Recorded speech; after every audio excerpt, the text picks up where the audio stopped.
Definitely মানে এখন ওই যে ক্রিকেট কিন্তু প্রচুর চর্চা হয় বাংলাদেশে সব সেক্টরেই, তো ভেরি ইজি জিনিসগুলো। তো দেখেন আপনারা ঠিকই বুঝতে পারছেন যে মোমেন্টাম হচ্ছিল না, যেটা আমাদের মেইনলি ওয়ানডে সিরিজটাতে আসলে আমাদের ব্যাটিংটা ভালো হচ্ছে, দুইটার কম্বিনেশনটা ঠিক হচ্ছিল না। যে আমরা দুইটা ম্যাচে তো খুবই ভালো রান করেছে আমাদের, বাট সামহাও আমরা ওটা ঠিক মতো করতে পারিনি।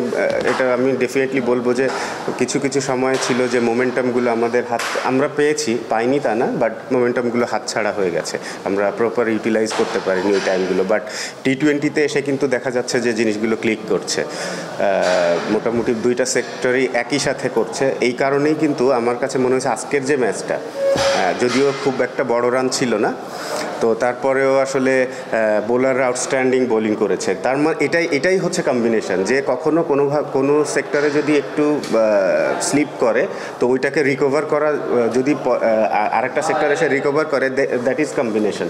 এবং মোমেন্টামের ইউজ হয়েছে, প্রপার ইউজ এই ম্যাচে আমি বলবো।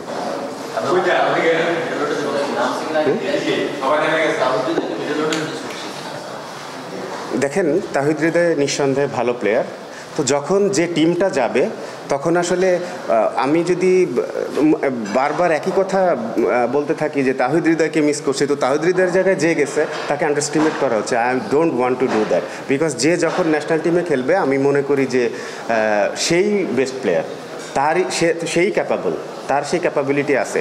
এখন ডেফিনেটলি তহিদ হৃদয় যদি ফিট থাকতো ও হয়তো টিমে থাকতো, শান্ত যদি ফিট থাকতো শান্তও টিমে যেতে পারতো। তো যেহেতু নাই, তো যারা আছে আমি মনে করি যে এই মুহূর্তে এটাই আমাদের বেস্ট কম্বিনেশন। একমাত্র ওয়ালটন এসি দিচ্ছে 1 বছরের রিপ্লেসমেন্ট গ্যারান্টি। শামিদ পাটোয়ারি খুনে মেজাজে ব্যাক টু ব্যাক 2 ইনিংসে 2 ম্যাচেই যেভাবে ব্যাটিং করলো, তার খেলা দেখে কতটা শান্তি লাগলো, চোখের শান্তি। ক্যারিবিয়ান কমেন্টেটররা যখন এরকম প্রশংসা করে 360 ডিগ্রির সাথে তুলনা করে, কতটা শান্তি লাগে? দেখেন আমাদের ওই ছেলেটাকে কিন্তু শামীম পাটোয়ারিকে কিন্তু এই টাইপের হিসাব করেই একদম প্রথমে যখন ওকে সিলেক্ট করা হয়েছিল এইভাবে, তো আমরা আসলে অল্প সময়ের মধ্যে অনেক বেশি আশা করে ফেলছিলাম ওর উপর। ওই সময় এটা ও একটা প্রেশারে ছিল, যে কারণে ওই সময় খুব একটা ভালো হয়নি, এবং ও এটা ইমপ্রুভ করেছে ওর, আপনারা যদি দেখেন। তো এই বোলিংয়ের এগেনস্টে ওদের বোলিং নিঃসন্দেহে খুব ভালো বোলিং বোলিং অ্যাটাক, তো এই অ্যাটাকের এগেনস্টে যদিও ভালো করতে পারে, আমার কাছে মনে হয় যে এখন মোটামুটি সে মানে প্রপার রেডি ইন্টারন্যাশনাল ম্যাচের জন্য। এখন হয়তো আপনারা মাঝে মধ্যেই দেখতে পারবেন এরকম ব্যাটিং বলে আমি আশাবাদী। আর চোখের শান্তি ডেফিনেটলি, যখন টিম জিতবে, ভালো করবে প্লেয়াররা, এর থেকে শান্তি আমাদের কাছে আর খুব একটা অন্য কিছুতে তেমন একটা পাই না। বসে ফাইনালের উপর দিয়ে দুর্দান্ত খেলে দিন শেষে টাইমিংটা করে স্কোর পায় 4-6, কেমন লাগে? ক্রিকেট তো এটাই খেলা, টি-20-তে এটাই খেলা যে কিছুটা ইভেন বোলিংয়ের ক্ষেত্রেও একটু আনঅর্থোডক্স হলে কিন্তু সাকসেসফুল হওয়ার রেটটা বেশি থাকে, বাট সেই জিনিসটাতে আপনাকে মাস্টার হতে হবে, তা না হলে আসলে ডিফিকাল্ট। বিকজ ওই লেভেলটাতে কিন্তু সবাই ওই রেডি হয়েই আসে, তো যে বেশি ভালো করবে, যে বেশি ইমপ্রুভ করবে, যে যার জায়গা সেই জায়গাটাতে যে মাস্টার হয়ে যাবে, আমার মনে হয় তখন ইজি হয়ে যায় খেলাটা, যেটা ওর জন্য এখন হচ্ছে। ম্যাচ যায় এরকম যে দুশ্চিন্তা, আসলে আমি খুব একটা দুশ্চিন্তাতে নাই জিনিসটাতে নিয়ে, কারণ এই ন্যাশনাল টিম জায়গাটা ভেরি ওপেন জায়গা, তো ওপেন জায়গাতে আসলে রান না করলে ও বুঝতেছে, ওকে আমার আসলে বলার কিছু নাই যে আমি কিন্তু খুশি না, বা রান না করলে যদি ও অনেকদিন রান না করে ও নিজেই অখুশি থাকবে, আমি কি অখুশি হব? তো নিজে অখুশি হওয়ার তার থেকে আর বড় কি হতে পারে? ডেফিনেটলি ও কামব্যাক করবে খুব স্ট্রংলি, আমার এই বিশ্বাস আছে। আর নিঃসন্দেহে ভালো। আপনার দেখেন 2টা ম্যাচও এখানে করলো, 2টা ম্যাচেও ম্যাচ জিতিয়েছে, তো তাহলে ক্যাপ্টেনশিপ নিয়ে তো আর কোনো কথা থাকার কথা না, এবং চেঞ্জগুলো ভেরি সিগনিফিক্যান্ট ইট ওয়াজ আমার কাছে মনে হয়েছে দেখে, এবং ও কি এক্সপেরিয়েন্স ক্যাম্পেইনার, সো ও জানে ওই লেভেলের ইয়েটা, তো আমি এনজয় করছি।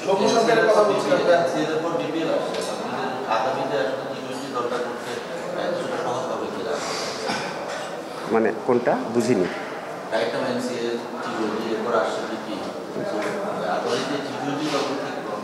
হ্যাঁ ডেফিনেটলি এই টুর্নামেন্ট কিন্তু এই জন্যই করা, যে আমাদের আমি গতকালকেও এই কথাটা উঠাইছিলাম কারো একজনের সাথে কথা বলার সময়, যে আমাদের দেখেন এর আগে টি-20 টুর্নামেন্ট মাত্র একটা বিপিএল টুর্নামেন্ট ছিল, এবং যেখানে ন্যাশনাল টিমের কারেন্ট প্লেয়ার খেলতো 4টা আর 1-2টা প্লেয়ার খেলতো বাইরে, ন্যাশনাল টিমের বাইরে যারা, যে দেখার সুযোগ থাকতো 2টা, তাও রেগুলার তারা খেলতো না, দেখা যেত ঘুরায় ফিরায় খেলছে।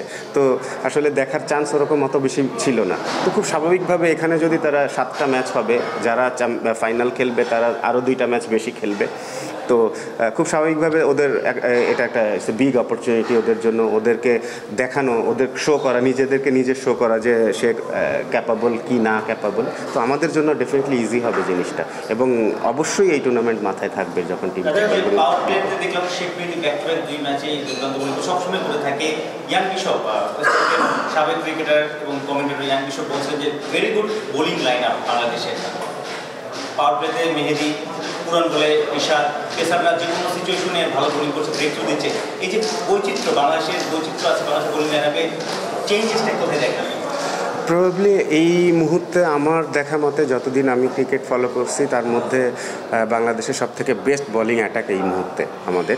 এটার কারণ হচ্ছে আমাদের আগে স্পিনার কিন্তু আমাদের সবসময় মোটামুটি কম বেশি ছিল, ইন্টারন্যাশনাল লেভেলে ভালো হতো, বাট পেস বোলিং রেগুলার বেসিসে ভালো হতো না, একজন করে থাকতো। হয়তো দেখা গেছে মাশরাফি ছিল, মাশরাফির সাথে আর একজন একটু অভাব ছিল, তো জিনিসগুলো ওরকম হয়েছে। তো আমার কাছে মনে হয় যে পেস বোলিং অ্যাটাকটা আমাদের ভালো হওয়াতে আমাদের এই জিনিসটা খুব বেশ কম্প্যাক্ট হয়েছে, যে কারণেই আমাদের এই কারণে কিন্তু আমি বললাম যে ওয়ানডে ম্যাচে আমরা কিন্তু খুবই আশা করছিলাম যে ওই 2টা ম্যাচের যে কোনো একটা ম্যাচ আমরা যদি ফার্স্ট ম্যাচটা জিততে পারতাম, তো আমাদের কম্বিনেশনটা ঠিক হয়েছিল না আমার মনে হয়, মানে কম্বিনেশন বলতে ভালো খেলার কম্বিনেশনটা।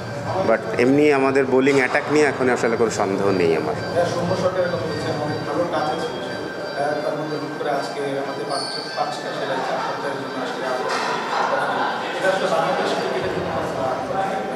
ভেরি আনফর্চুনেট, বিকজ ও ভালো টাচে রয়েছে, ভালো খেলছে, তার মধ্যে থেকে আর উইনিং কম্বিনেশন থেকে যখনই কোনো প্লেয়ার, ভালো খেলা প্লেয়ার এরকমভাবে বাইরে চলে আসবে, এটা টিমের জন্য একটা ব্যাড নিউজ ডেফিনেটলি, এবং আমাদের জন্য তাই। বাট আমরা আশা করবো যে ও তাড়াতাড়ি সুস্থ হয়ে আবার ব্যাক করবে, খুব সম্ভবত বিপিএল থেকে হয়তো খেলতে পারবে, এই আর কি।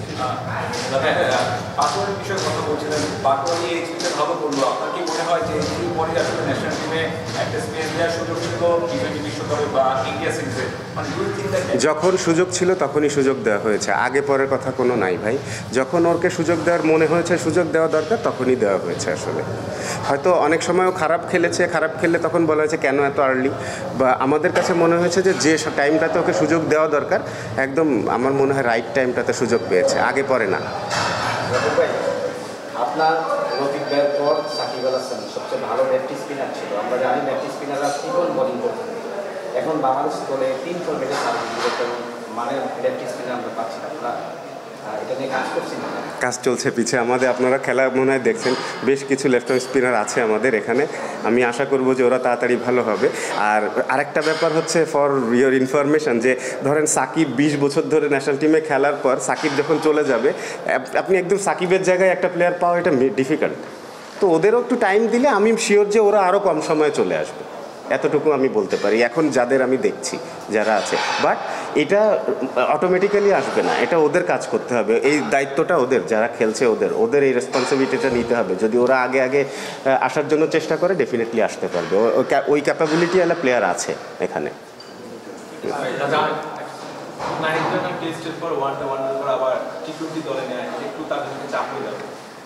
ও তো বসেই আছে, চাপ হবে কেন? বসে থাকলে চাপ হবে কেন? খেলা দেখুক না, একদম ইয়াং ছেলে আছে, থাক না টিমের সাথে, খেলুক, অ্যাটমসফিয়ার সম্পর্কে পরিচিত হোক। ও তো একদমই কিন্তু একদমই নতুন। ইভেন ও আমাদের এই ডোমেস্টিক ক্রিকেটেও খুব বেশি আহামরি কিছু খেলেনি, তো থাক না, ভালো করছে, ভালো যাচ্ছে, টেস্ট ক্রিকেটে ভালো খেলছে, ওয়ানডেতেও ভালো করেছে, তো টি-20ও দেখুক, জানুক, খেলতে তো হবে আলটিমেটলি। ও যখন সুস্থ থাকবে, সব ঠিকঠাক থাকবে, বোলিং লোড সব ঠিক থাকবে, ইনশাল্লাহ ও খেলবে। তো তার থেকে ভালো না যে যখন অপরচুনিটি আসে দেখলো, থাকলো, যদি এখানেও প্রয়োজন হয় খেলতে পারে। সাফল্য পেলে তো আসলে সিলেক্টরদের বা কোচিং ইউনিটে গেলে তখন আসলে এই যে সিলেক্টরদের কত কেমন লাগছে, আপনারাও আসলে মাঝে মাঝে ক্রেডিট তো নিশ্চয়ই চান, মনে প্রাণে চান নিশ্চয়ই, হয়তো প্রকাশ করেন না। আর কোচিং ইউনিটের পারফরমেন্স কেমন দেখেন? দেখেন যখন টিম জিতবে, টিম জিতলে হয় কি সব কিছু পজিটিভ থাকে, যে না ঠিক আছে তাহলে যেটা হচ্ছে এটা রাইট ওয়েতে আছে। আবার যদি টিম খারাপ করা শুরু করে, তো আপনি যদি বের করার চেষ্টা করেন খারাপ জিনিস, আপনি যে কোনো জায়গা থেকে খারাপ জিনিস কিন্তু বের করে নিয়ে আসা যায়, যে না এটা না হলে ওইটা হতে পারতো, এটা না হলে ওইটা হতে পারতো। তো এটা খুবই স্বাভাবিক সিস্টেম, এটাই সিস্টেম, ওয়ার্ল্ডের সিস্টেমই তাই যে দেখি আমরা এরকম। তো আমি আসলে খুব একটা ডিসঅ্যাপয়েন্টেড না, এবং আমি আসলে ক্রেডিট চাওয়ার থেকে আমি চাই যে আসলে আপনারা সবাই মিলে, আপনারা না আমরা সবাই মিলে যদি টিমকে সাপোর্ট করি, হয়তো কিছু কিছু টাইম খারাপ টাইম পার করে, তো ওই মেইনলি সাপোর্টটা কিন্তু এখন না, এখন ওদের দরকার হচ্ছে না, দরকারটা হয় ওই সময়টাতে। তো আমরা সবাই মিলে যদি ওই সময়টা সাপোর্ট করতে পারি, আমি শিওর বাংলাদেশ টিম আরও অনেক উপরে যাবে। এনসিএল খেলা মাঠে বসে দেখছেন সবগুলো ম্যাচ, এখন পর্যন্ত তরুণদের মধ্য থেকে কারণ অনেক প্লেয়ার আছে, অনেক প্লেয়ার আছে, না ভাই নাম বলা যাবে না, কারণ এখানে অনেক প্লেয়ার যাদের খুব ভালো চান্স আছে ইন্টারন্যাশনাল লেভেলে ভালো প্লেয়ার হওয়ার, এখনই হয়ে গেছে, তো সেটা বলবো না আছে। তো একজনের নাম বলে আরেকজনকে বাদ দিতে আমি চাই না, কারণ হচ্ছে আমি চাই যখন আসবে আমি অবশ্যই বলে দেবো।